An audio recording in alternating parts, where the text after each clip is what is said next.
Hello बच्चों, तो चलिए इस प्रश्न को पढ़ते हैं। समांतर श्रेणी 6, 5 सहित 1/3, 4 सहित 2/3, डॉट डॉट डॉट के 10 पदों का योगफल ज्ञात कीजिए। तो यहाँ पर देखो, ये समांतर श्रेणी दी हुई है और हमें इसके 10 पदों का योगफल ज्ञात करना है।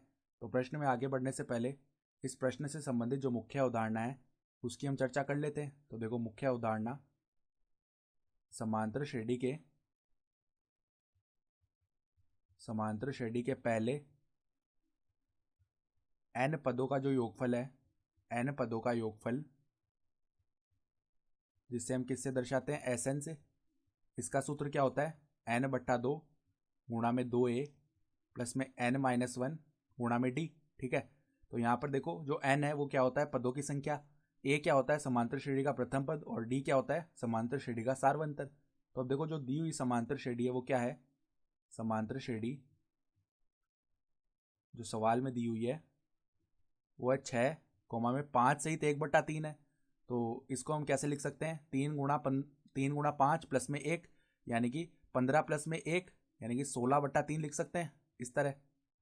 और देखो, 4 सहित 2/3 को हम कैसे लिख सकते हैं, 3 गुणा 4 प्लस 2/3 यानी कि 12 प्लस 2/3 यानी कि 14/3। इस तरीके से लिखा जा सकता है इसे। और इसी प्रकार आगे बढ़ रहे हैं पद। तो अब अगर यहाँ से हम पहला पद लिखना चाहें a, तो वो आ जाएगा 6, और सारवंतर लिखना चाहें तो वो क्या आ जाएगा, 16/3 माइनस में 6 यानी कि 16 माइनस 18/3। तो ये कितना आ गया, माइनस का 2/3। तो अब देखो, हम पहले 10 पदों का योगफल याद करते हैं, यानी कि S10 कितना आ जाएगा, 10/2, 2 गुणा में a का मान है 6 प्लस में 10 माइनस 1 गुणा में d का मान कितना है, माइनस का 2/3। ठीक है, तो देखो 10/2 5 हो जाएगा और ये बनेगा 12। फिर देखो 10 माइनस ये कितना होता है, 9, और यहाँ पर बट्टा में 3 है तो ऊपर भी 3 आ जाएगा। फिर 3 जो है -2 से गुणा होगा तो माइनस का 6 आ जाएगा। तो 5 गुणा होगा 12 माइनस 6 यानी कि 6 हो गया। तो ये आ जाएगा 30।